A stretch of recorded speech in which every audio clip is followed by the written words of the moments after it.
Several Utah charter schools may have to pay back tens of thousands of dollars to the federal government, all because of a sitting Utah state senator. Yeah, our Beyond the Books unit has discovered that a so-called improper relationship could put several schools definitely in the red. Chris Jones joins us now. And Chris, what did you find out? Well, we found a federal agency who says State Senator Lincoln Fillmore has a conflict of interest. Fillmore says that agency is making things up. It was horrendous. Dr. Ben Johnson says the school he runs is about to take a big hit. How much money will Treeside potentially lose? It's over $43,000. All, Johnson says, because of problems created by companies owned by sitting Utah State Senator Lincoln Fillmore. I don't know how they thought they were going to get away with it. A recent report on behalf of the FCC highlights serious concerns about the senator's dealings. The USAC inquiry concluded, quote, after a thorough investigation, Utah company H-Wire Technology Solutions, quote, has engaged in an improper relationship with Charter Solutions president Lincoln Fillmore. Fillmore owns Charter Solutions, a private charter school management company, and is an original investor in H-Wire, which provides computer and internet services for schools. So Charter Solutions recommended him? Yes, absolutely.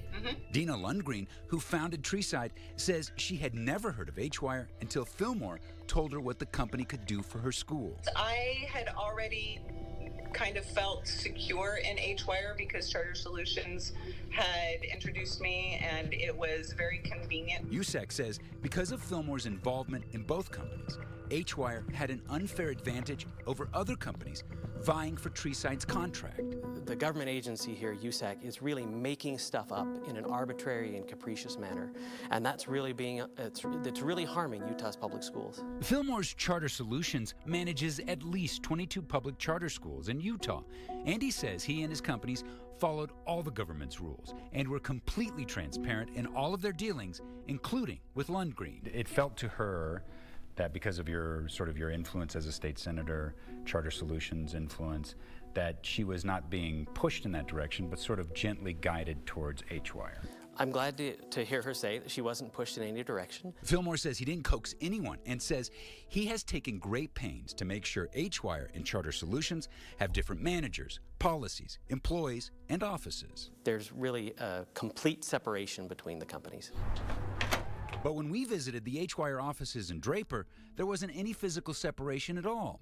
In fact, H-Wire is on the first floor of this office suite. Is this Charter Solutions? Charter Solutions is upstairs? Okay, gotcha. Charter Solutions, right up the stairs. The cozy relationship got the attention of USAC. Putting together that lease, we made sure that the places were separated, that there's no common space, even have separate bathrooms, among the things, right, that our employees are totally separated. Yeah, but come on, like if you needed to talk to somebody at H-Wire, just pop down the stairs and you guys can consult and have a conversation.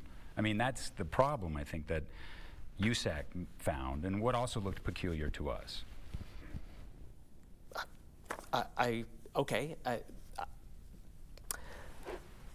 Take a breath and answer it this way. Okay.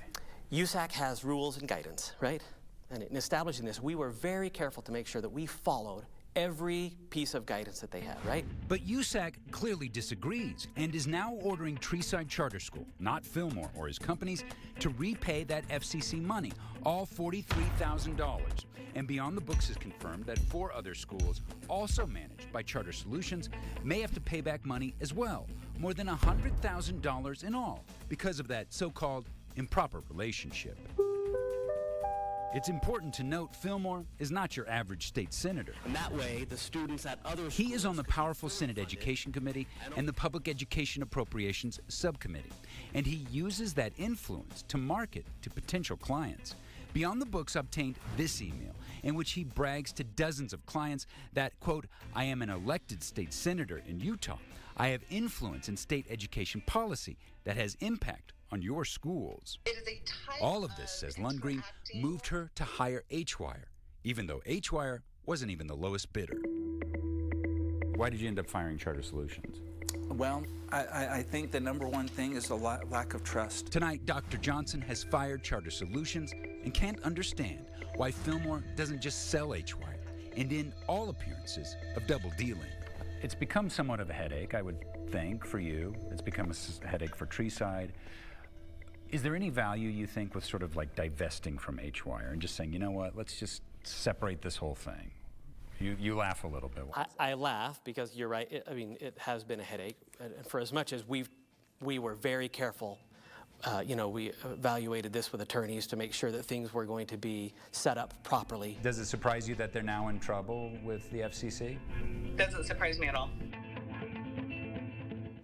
Now, H-Wire has hired a D.C. attorney to help appeal the government's decision. H-Wire's president, John Hagan, told us that he is confident that the FCC will overturn their decision. If you have an education story that you think we should investigate, give us a call. Phone number's right there on your screen, guys. All right, Chris, thank you very much.